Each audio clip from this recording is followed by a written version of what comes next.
Hey, what's up guys, this is Evers here and welcome back to my channel. In this video, I'm going to be talking about the criminal offense of rape in Malaysia. And I believe that the law regarding rape in Malaysia is also applied in other jurisdictions in the common law countries of Brunei, Singapore, India, as well as perhaps in Hong Kong. I'm going to be discussing on the law of rape and how we can spread awareness on understanding the law and how we going to be serving justice to the victims as well as bringing the perpetrators before court.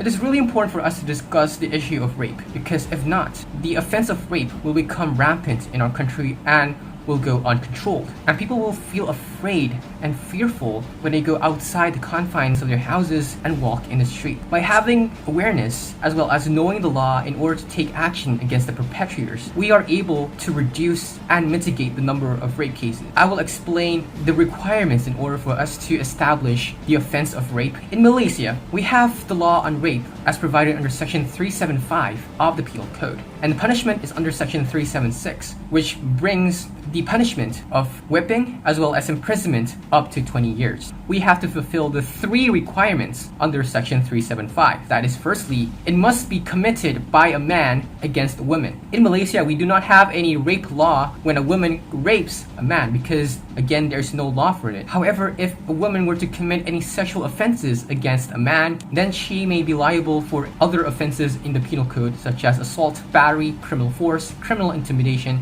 and causing hurt. That is number one. What is the second requirement? The second requirement is that there must be the sexual intercourse. Sexual intercourse can be explained when there is the penetration of the male organ into the female organ, which is the penis into the vagina. It doesn't have to be 100% the penetration. The penetration can be 50% or even lower than that. As long as there is the penetration into the vagina, that is also an already rape. Furthermore, it is not rape if it is committed by the husband against the wife. However, there is an amendment under the Penal Code, section 375, capital A, which says that if the husband commits hurt in order to have sexual intercourse, that is a crime. However, how do we prove that there is a penetration committed by the rapist against the women? Even if there are medical reports claiming that there is the penetration, it can be something else. It can be the finger, it can be a dildo, or it can be any other object because the medical reports sometimes say it's something similar and maybe an object or a blunt object similar to a penis. So we have to really make sure that it is a penis. It cannot be something else. And sometimes the victim cannot see what is being inserted into her vagina, which also defeats the element or the requirement that there needs to be the penetration. If the woman cannot see the penis, then it is not rape and that the rapist cannot be accountable for the offense. However, how do we prove that there is penetration? There are several ways, and that firstly, number one, the rapist opens up his pants or underwear.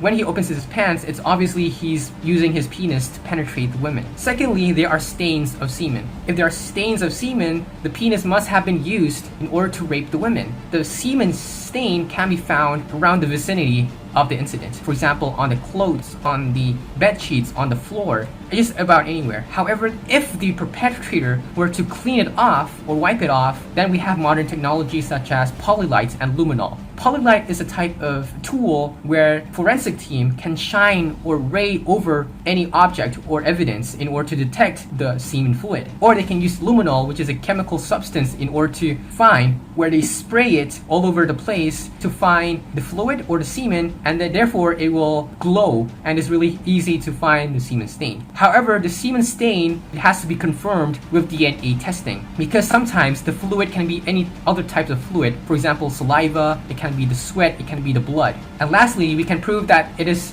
the penetration by the penis if the victim and that there are witnesses who saw the scene or the incident. The victim really needs to know what is being inserted into her body. The court will determine to see if the woman or the victim is telling the truth. Also, if there are witnesses or bystanders who actually saw the incident, then their testimonies as well as their accounts can be taken into account that they saw the penis of the rapist being penetrated into the vagina. The third and last requirement to prove that there is rape, we can prove this third element with so many circumstances. However, the famous one is that the sexual intercourse was committed without the consent or will of the victim, or that she is 16 years old and below. For the issue of consent and against the will of the victim, we can determine that the woman was against or she did not have the consent if there are bruise marks and bleeding on her body. If you can see that there are strangulation marks on her neck, as well as bruises on her wrist or other body parts, bruises around the vagina, as well as the tear in the hymen,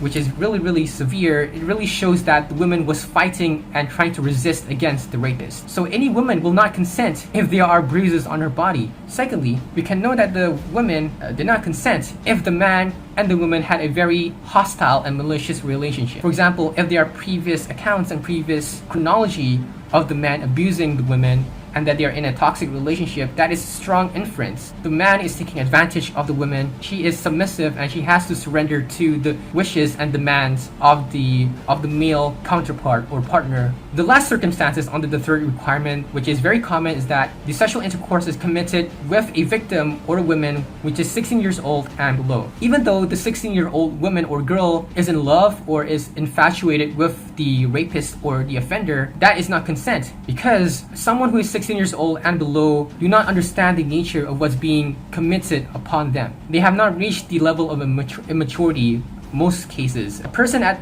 that particular age should not even know or should have engaged in that activity, as they have a better and brighter future for them ahead, and they should focus on education and their own self-upbringing. Those are the three requirements I will recap. That is, firstly, it must be the rape by the man against the woman. Secondly, it is that there is the sexual intercourse with the penis penetration into the vagina, and that the third requirement can be proven either through there is no consent and it is against the will, or is that it is committed against a victim who is 16 years old and below. To conclude, and before I make my closing remarks, I would like to explain what we as a society could do to help the victims. First and foremost, what we could do to help the victim is by giving emotional support towards the victim, because after the incident, they must have been physically and mentally exhausted by the crime that has been committed. Afterwards, we as a society could represent and lodge a police report on their behalf, or we could call any NGOs or organizations to file or lodge a police report on their behalf as well. Because if we were to allow the victim themselves to lodge the report,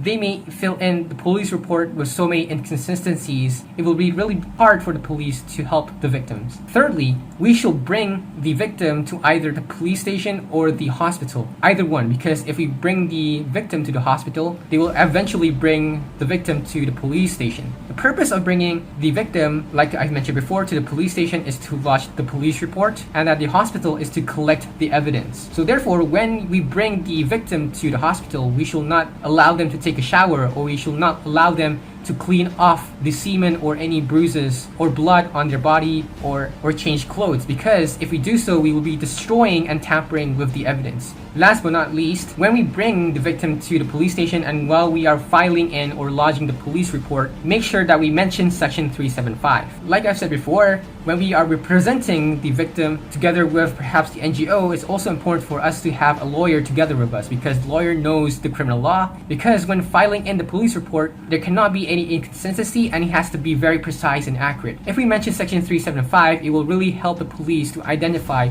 that it is a rape. If we only give the details in the police report, the police will have to figure out and determine what is the suitable law or the offense. It can be assault or it can be battery, and it's not actually rape. That's all I want to say in this video. Thank you guys so much for watching this video. I hope it has been very informative and insightful, and please do share this video, like and subscribe to my channel, and I'll see you guys next time. Thank you guys so much for tuning in.